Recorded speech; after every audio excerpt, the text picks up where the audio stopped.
U.S. proclaims neutrality in World War I. August 04th 1914. As World War I erupts in Europe, President Woodrow Wilson formally proclaims the neutrality of the United States, a position that a vast majority of Americans favored.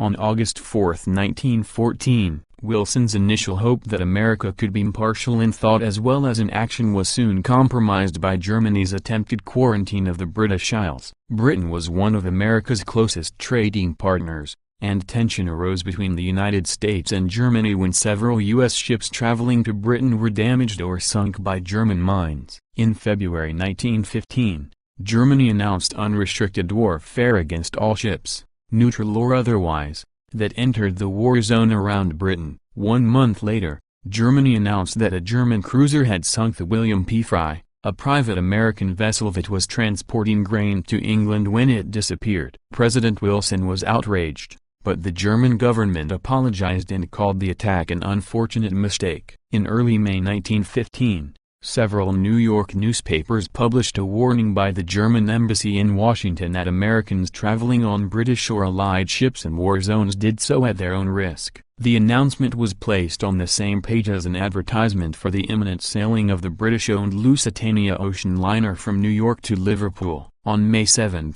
the Lusitania was torpedoed without warning by a German submarine just off the coast of Ireland. Of the nearly 2,000 passengers, 1,201 were killed, including 128 Americans. It was revealed that the Lusitania was carrying about 173 tons of war munitions for Britain, which the Germans cited as further justification for the attack. The United States eventually sent 3 notes to Berlin protesting the action, and Germany apologized and pledged to end unrestricted submarine warfare. In November, however, a U-boat sunk an Italian liner without warning, killing 272 people, including 27 Americans. Public opinion in the United States began to turn irrevocably against Germany. In late March, Germany sunk 4 more U.S. merchant ships, and on April 2, President Wilson appeared before Congress and called for a declaration of war against Germany. On April 4,